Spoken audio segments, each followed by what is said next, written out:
morning, CT. Yeah, Shay and B-Mac here at the bar, welcoming you back into our 120 Sports Studios. Okay, B-Mac, we're going to continue with our Vegas impact, going to the NFL here. Now we're going to talk about the Arizona Cardinals. Their over-under has been set at 7.5. B-Mac, would you go over-under on the Cardinals? They had 3 straight seasons with at least 10 wins before going 7-8-1 last season. Your thoughts? I mean, 7.5, it seems a bit too easy for me to pick the over. I'm going the over, though, even though it just seems like a trick by Vegas.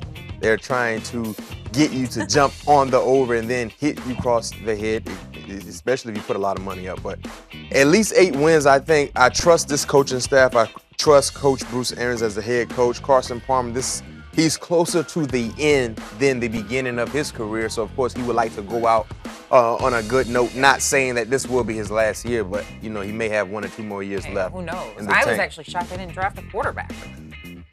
I was shocked. I second that also. I thought they would look for his replacement eventually, a guy that can learn under Carson. Yeah, exactly. You know, Larry Fitzgerald is the same, closer to the end than the beginning. But this is a competitive coach. This is a competitive team. They have really been successful the last few years, especially if they're healthy. And they're healthy. They have arguably one of the more dynamic running backs in the league, and Johnson.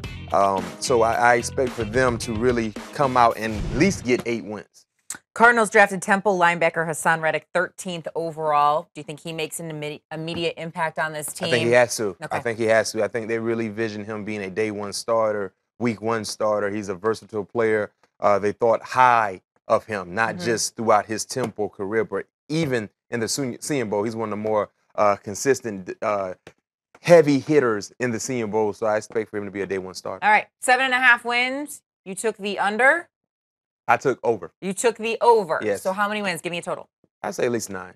At least 9. You really don't go far off the over-under, do you? No. You don't really branch very far off. I mean, listen, the experts, they set these lines. They do a great job because usually Vegas wins. So if they have 7.5, you know, I'm anywhere in a game or so away. Yeah, you confuse me because you go back and you go forward. Okay, over for the Cardinals. Yeah.